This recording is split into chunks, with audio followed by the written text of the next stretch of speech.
Hello friends, welcome. मैं हूँ आशीष। आज के हमारे इस वीडियो का टॉपिक है what is phase sequence. Positive phase sequence क्या होता है, नेगेटिव फेज सीक्वेंस क्या होता है, फेज एंगल कितना रहता है, फेज सीक्वेंस चेंज करने के बाद मोटर में क्या चेंजेस होते हैं, मोटर की डायरेक्शन में क्या चेंजेस होते हैं, ये आज सब इस वीडियो में जानेंगे। आप आखिर तक बनी रहिए। मैं एक एक करके आज सभी टॉपिक को आपको एक्सप्लेन करूँगा। फेज सीक्वेंस की डेफिनेशन से शुरुआत करते हैं।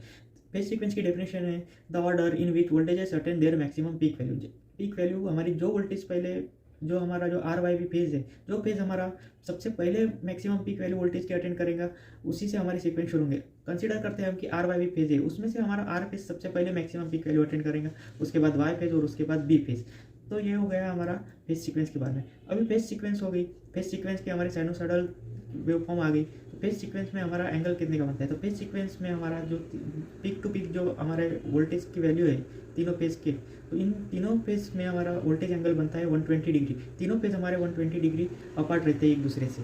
पॉजिटिव फेज सीक्वेंस और नेगेटिव फेज सीक्वेंस में डिफरेंस क्या है? पॉजिटिव फेज सीक्वेंस और नेगेटिव फेज सीक्वेंस में भी हमारा वोल्टेज मैग्नीट्यूड सेम रहेगा, फ्रीक्वेंसी सेम रहेंगी, और हमारा जो फेज एंगल तीनों फेज के बीच में जो रहेगा वो भी हमारा 120 डिग्री अपार्ट रहेंगे तीनों फेज।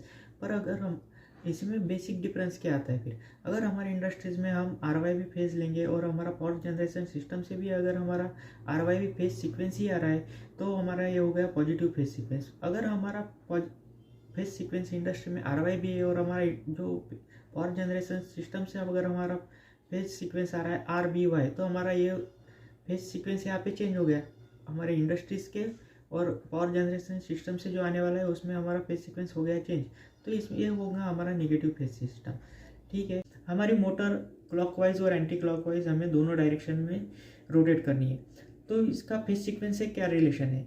अगर हमारी मोटर कनेक्टेड है R Y B positive phase sequence से कनेक्ट है, तो हमारी मोटर ऑब्वियसली क्लॉकवाइज डायरेक्शन में घूमेगी, क्योंकि वहाँ पे क्रिएट होने वाली जो मैग्नेटिक फील्ड है वो क्लॉकवाइज डायरेक्शन में क्रिएट होंगी।